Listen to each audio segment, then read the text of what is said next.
joined this lab. I was from a famous lab. I was a geneticist.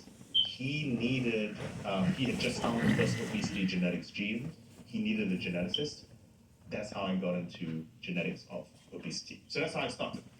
And then I started with the genetics of severe childhood obesity. So kids who are 3 years old but 100 pounds. So this is not, we're not talking just a little bit chubby, just drink too much Coca-Cola type of things. I mean, these are mutations which cause really severe obesity. That's where I started my career. Where they can't stop eating. They can't stop eating because, in particular, because they lack the signal between fat and the brain. There is a signal, it's a hormone, which lets your brain know how much fat you're carrying.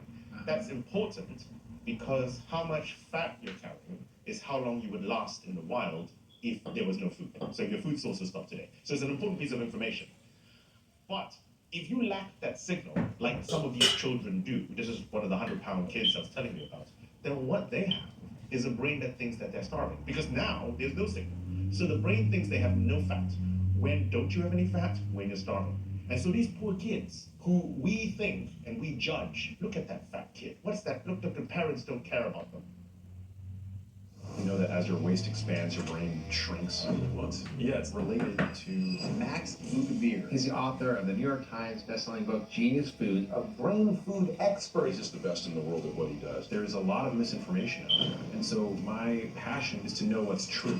So when it comes to sugar, your average adult today is consuming 77 grams of added sugar every single day. That's almost 20 teaspoons. Jesus Christ. But the issue is we're designed to overconsume those foods. So you're fighting against millions of years of evolution.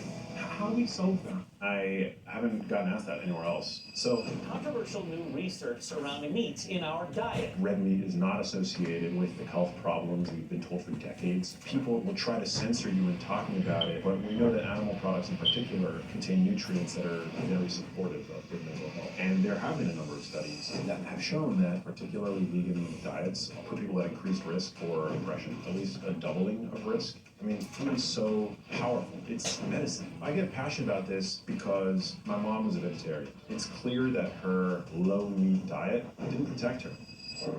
There was a period where she got really bad really fast, and then she passed away. It was just so incredibly hard. There were times I thought about suicide. It really showed me how fragile life is.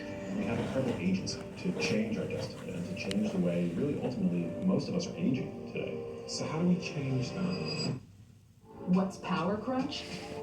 Just a high-protein, low-guilt, delicious, wafer-crisp craving.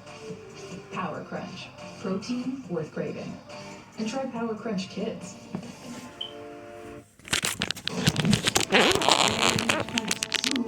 In his holy name.